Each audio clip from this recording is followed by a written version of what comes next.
So I think that, technologies that VMware provides, like Workspace ONE, provide that very easy on-ramp to be connected to the mothership, as it were, and to your coworkers. And so the next question I'd like to put to the panel is, so after you get this connection established, right, and they can work remotely, how do you engage with a workforce that traditionally or non-traditionally has had to work remotely? I've seen some getting calls from vendors who are saying, hey, we're getting a lot of requests, not just for the tools, but from the managers and the executives, like, how do I lead my organization through this network connection? I've never had to do it before. Do you have any like change management or coaching or anything that so I don't look like I'm flailing around out there? And so I'm hearing things like that. How do we engage now? What do we do differently? Yeah, that's a great question, and I'll start off with some thoughts. So last Monday, we went to all classes from University of Nebraska Medical Center were delivered online, and a big component of how we were able to do that was standing up kind of strategies and support for professors who had not adopted digital technologies yet, to start to look at, okay, this is how you run a lab, this is how you engage your students, this is how you design digital curriculum that basically produces better results than the analog approaches. So we did have that components, and we actually stood that up on the same websites we used for tips and tricks on how to install Workspace ONE and everything else as part of this.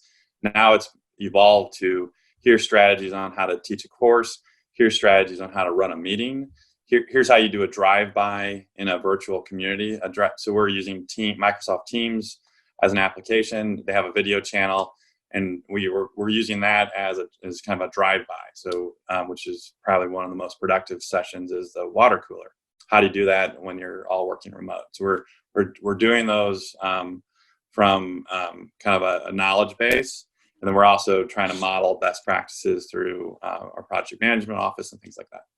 And so, Christopher, again, what are you guys seeing in terms of how do we do this adaptation? How do we ensure that when everyone suddenly goes remote, which is what has happened this year, that we have continuity, not just in connection, but in employee engagement and workforce being effective and productive? Yeah, and I think I'll echo what the other panelists said. The collaboration tools are critically important. I mean, one of the things, even if you're in the office, it's good to fire up a collaboration tool to be able to work with your peers or connect with your peers, even though they may only be a couple of buildings down, a couple of doors down.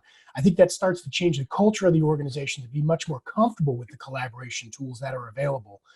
So just the extensive use of those collaboration tools. And I think it's critically important that we stay connected as human beings at the end of the day. So even though we're not in the same location, we still need to have a conversation. I pick up the phone and I video FaceTime with each one of my employees almost on a daily basis just to check in and see how they're doing, just to understand what their needs are, making sure that they're taking care of their family, right? So we're humanizing the technology to be used between us as individuals, and that only enhances that for the greater good, right? So I think a heavy use of the collaboration tools, even when you're in the office, and then just staying in constant contact. And it's the same idea if you ever led in a matrixed organization. You may not have full control of an individual. How do you get that person to do that work? You got to make I'm not going to say a carrot and stick type of mentality, but what's the greater good? What's the mission of the organization? And what are we trying to achieve, right? When everybody's bought into that, they'll adapt to those tools pretty seamlessly to work wherever they are in the globe.